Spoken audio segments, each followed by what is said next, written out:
Welcome to Applied Horse Sense. My name is Erin McChesney, and today we're going to be talking about trailering and tying your horse to the trailer for a few hours up to a few days.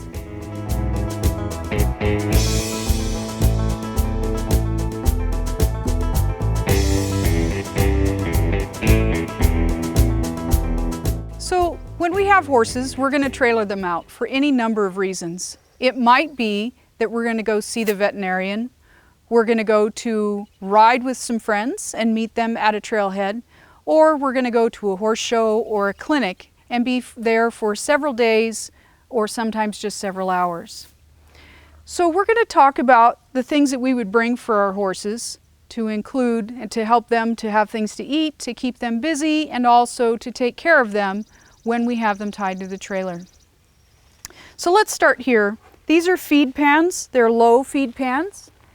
And these we would set at the bottom of the trailer here for the horses to eat out of, for grain or bran mash, things of that nature. Then you have a hay bag. They have a lot of different types of hay bags. This particular one is a mesh material and breathes really, really well. And that's kind of a nice option because when the horses stick their noses down inside the hay bag, they still have a fair amount of good air circulation in the bottom of that. Another option is what was called a hay net. So I'm going to show you a couple of different hay nets, different sizes, and talk to you a little bit about these as well, and then show you how to load them. Then we have a bucket for water. We have a smaller bucket that you can use to transfer water into this once it's tied, so that we don't have to take the bucket up and down every time that we need to refill it. And then this is actually a repurposed portable dog tub. And it's plastic and fabric, and it can be folded down flat. And some horses, it's nice to put their hay in that and let them eat from there. So let's start and talk about the hay bag first. So the hay bag's easy to load. Just unclip the top, put your hay in the middle, and you're good to go. Very simple. And it has a second strap that we can use to put up on the trailer.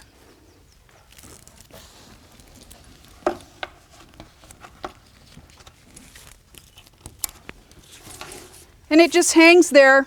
When you need to reload it, take it down, put more hay in, or you can unclip this if you like and load hay in it from the top while your horse is tied. That's a really simple option. A lot of people like hay bags. They come in a lot of varieties. Then we have a hay net. So a hay net holds more hay than a hay bag does.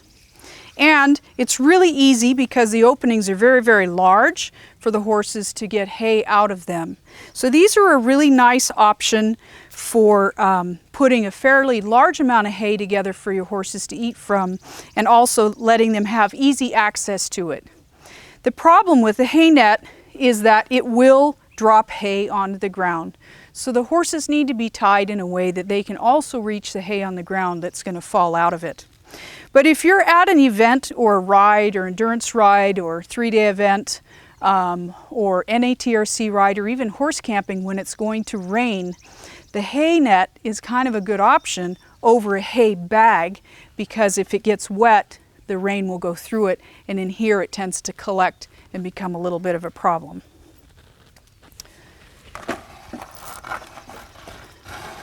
So your hay net is simply tied off up at the top. Now we'll show you how that's going to be once it has hay in it, but I want to show you something about hay nets that it's really important. This is a much larger hay net, big cotton hay net that'll hold 3 or 4 flakes of hay. Really super option overnight. But we'll notice how long this string is that allows us to open it up. It gets bigger and bigger and bigger. And we need all that room in order to load the hay in there. But this extra rope presents a safety issue that we have to be aware of when we're tying a hay bag up.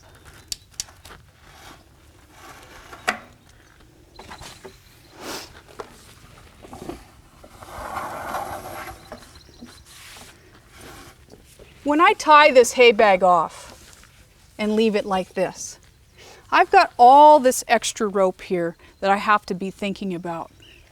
I usually just continue on making my loops, my safety loops for a pull tie or slip knot, and try to get that out of the way as much as possible. But I'm also going to be using this if this hay bag is really, really full, and I'm going to be using it overnight for 1 or 2 horses. But we want to be aware that this one hangs lower. If I tie this hay net too low because it's really full, you'll see when we fill it up. If I tie it when it's really full and then crawl in my horse trailer or crawl in my living quarter or sleep in the bed of my truck overnight and leave this, in the morning this is going to be hanging very, very low. And I've seen horses in the 40 years I've been around them actually wake up in the morning and somebody's horse's foot is hanging or their leg is through the hay net. Most horses that have been camped with a lot can handle a lot, but it's still a safety hazard, something to think about. So we're going to talk about what these look like when they're full and how to tie them up so that they're safe. Okay, so let's load these hay nets up. I have heard a litany of complaints from people about hay bags and hay nets. They're like, oh, they're so hard to use. You can't load them, they're impossible. And they can be really troubling. So I showed you earlier how long this rope is where the pull rings are at the end of the hay bag. So we open this thing up as much as we possibly can. So it's a nice big opening. Then reach in and grab the bottom of the hay net and put it over your arm like that. So you've got your whole hay net loaded up over your arm. The string's nice and open, and you can always stretch it a little more if you need to. Take whatever hay you're going to put and stand it on end. Put your hand on the middle of the hay. Drop the hay net over the top. Make sure it's all the way down to the bottom. Then we just tip it over, grab our rope, flip it upside down, and voila, your hay net is loaded. Takes 0 time. So I'll show you that one more time with the smaller hay net. This one has about 4 flakes in it. That's a great option overnight, especially if you don't want to get up at 3 in the morning and give your horse some hay. Same thing, we're going to open it up as wide as we can. Put it up on our shoulder. Find that center ring. This one has a little ring on the bottom. The cotton ones generally don't, just have like a cotton ring at the bottom. Bring this thing down all the way on the sides. Flip it over. And there you go. Easy as pie. So we can see now with this hay net versus the hay bag how much more openings there are for the horses to eat from. But again, there's going to be a lot of hay that's going to end up on the ground from a hay net versus a hay bag. But you can get a lot more in here, and if there's more than one horse eating from this, they can eat from either side, and they're not competing for this one little opening to chew through. So now we're going to tie this up. You can go through any part of the hay net to make your loop. I always tie this with a slip knot or quick release, and now my hay net is up nice and high. So when this is empty, it'll come down to about here. These smaller hay bags are pretty safe if they're empty. So we don't have to worry about that too much. We can leave that overnight. So now let's tie up the big one, which helps if you have really strong arms.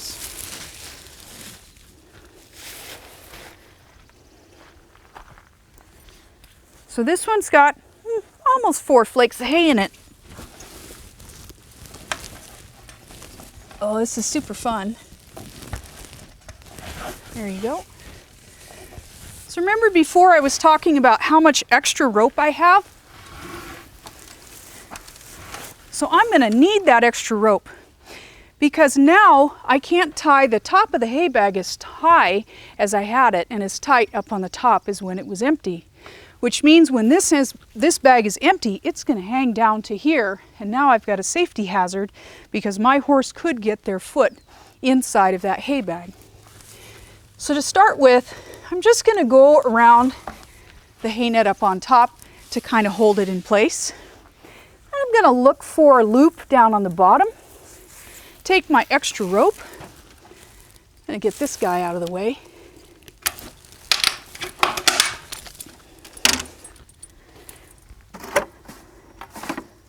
I'm going to take that extra rope, I'm going to come back over here,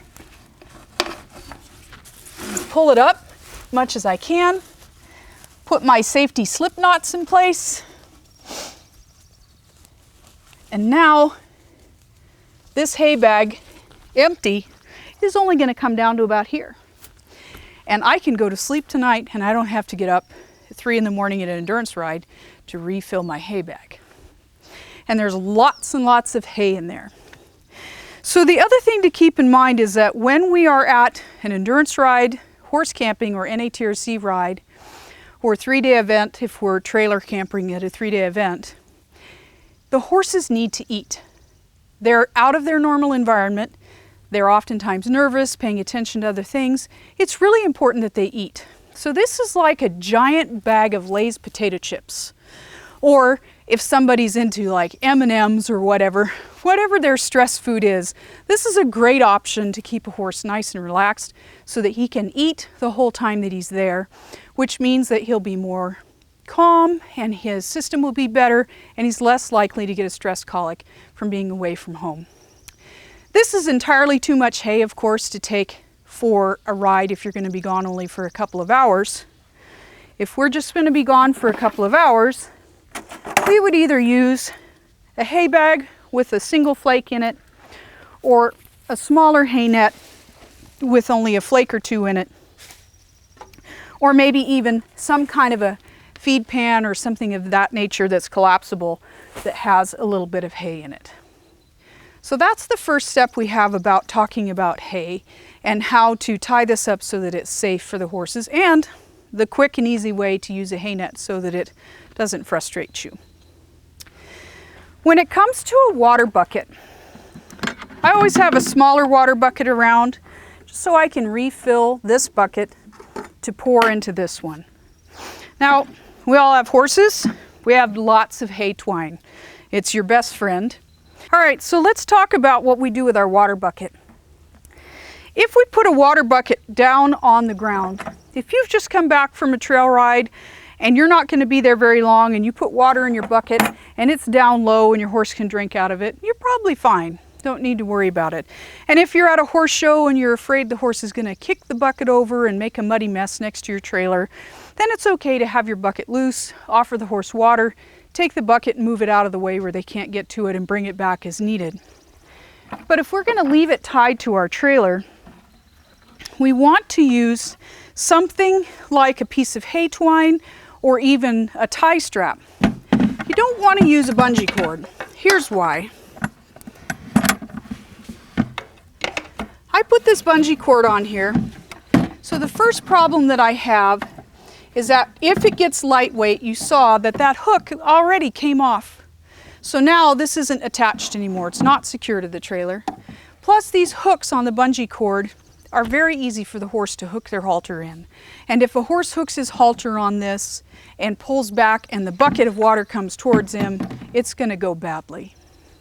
The other problem is when this thing has water in it, it hangs way down here, which seems terrific until you get up earlier in the early morning hours to feed your horse at a ride, and this thing is way up here and now you're trying to heave water up over your shoulders to put water in there. So it's not safe to use a bungee cord. It's too flexible and unpredictable, and it has hooks that the horse can get caught on, which will end badly. We do, however, have handy dandy baling twine. Everybody's got baling twine. I just make a loop, go like that, bring it up here, tie this on. whatever height I need it to be. Maybe I've got a really tall horse. Maybe I have a really short horse or a pony. So I can adjust whatever size I need on here. Do my slip knot. The other thing to keep in mind is with all these things tied to your trailer, even these with the strap, you should always have a pocket knife handy. Because if your horse gets hung up in any of this, the quickest and simplest solution is to take your pocket knife and just cut whatever it is that they're hung up on and go from there. So now my bucket's nice and secure.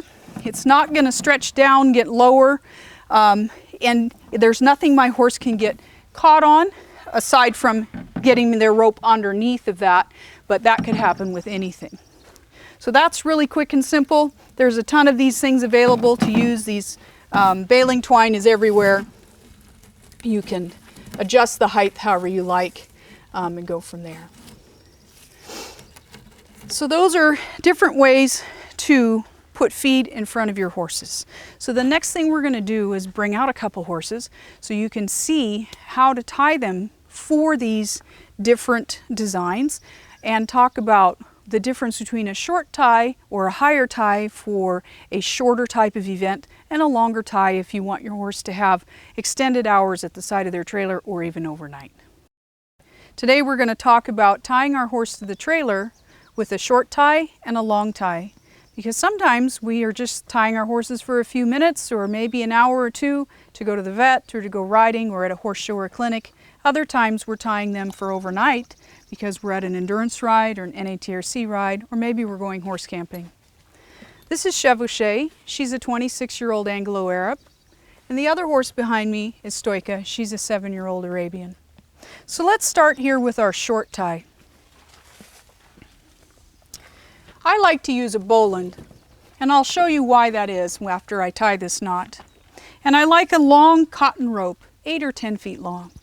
So I do an overhand loop. I bring another loop into that one, a second loop into that one, and then I lock my knot and I pull it tight.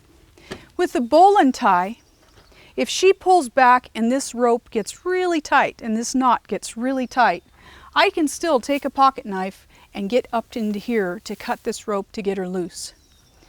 And that's a really important safety feature. You should always have a pocket knife either on you or in your horse trailer. Plus, cutting a cotton rope is easier than cutting a nylon rope. The nylon ropes, when they get older and get really dirty, they're almost like trying to cut a piece of steel. Cotton rope is always a better option for that. There's a different kind of tie that a lot of people use that's also a slip knot tie, but it has a little bit of a problem. This one you just pull a loop up into your rope, do that a few times, kind of like crocheting, and then you lock your line. Here's what happens. When she pulls back on this rope, that knot becomes very tight up against whatever I've tied to, whether I'm on the ring or the post. And if she's pulling back and fighting, I'm going to have to try to cut this rope where she is. So in the middle of her being frantic, I'm going to be trying to get to that spot, whereas the other one I can cut either by being next to my trailer or even from inside my trailer. This one I won't be able to do that as successfully. So both of them are slip knots. So the bowline, overhand loop, bring the rope up once, bring the rope up twice, and go like this. This is also a slip knot. I unlock my line, boom, horse is loose. But I like this one better because it gives you an extra safety option in the event your horse panics or gets spooked by something and you need to cut that line in an emergency. So the length of rope that she's at right now is perfect if I'm getting ready to saddle for a ride or a show or a clinic, or I'm waiting for the vet or something like that. But she can't reach her feed. So if I want to give her a snack, and I go, "Here, Chevy, have a snack." She's like, "Oh, that's mean. I can't reach it." So now I've got a problem. Heads up, baby. Back up. So I need to make this rope long enough that she can reach her food. So let's talk about what that is. In order to tie your horse with a longer line, you obviously need a longer lead rope. I suggest a 10 or 12-foot cotton lead rope. So I'm going to make a guess as to what the length should be. I'm going to do my bowline. I'm going to tighten the knot up a little bit. Now I need to see if she can reach the ground. I'm going to hang on to her halter here. I'm going to unclip her, and I'm going to hang this line down. If the bottom of my snap is 3 to 5 inches from the ground, it's the right length for her to be able to reach her feed. So that's an appropriate length. If I think, oh, I think she needs more room, I'm going to make this rope really long to where I can barely even tie my knot. And then I unclip her, and my rope is in the dirt. Now I've created a safety hazard, because she can very easily reach forward with a front leg and get her leg over that rope. Or, worse yet, she could hook it underneath my fender, and now she's going to pull up from here and be panicking about that. So I have to make sure that the length of my rope is exactly what I need it to be so the horse can be safe. So let's see how this is. And don't be discouraged if you have to tie your rope several times, like that's too long, it's almost to the ground. Because that's how we know if we've done it properly.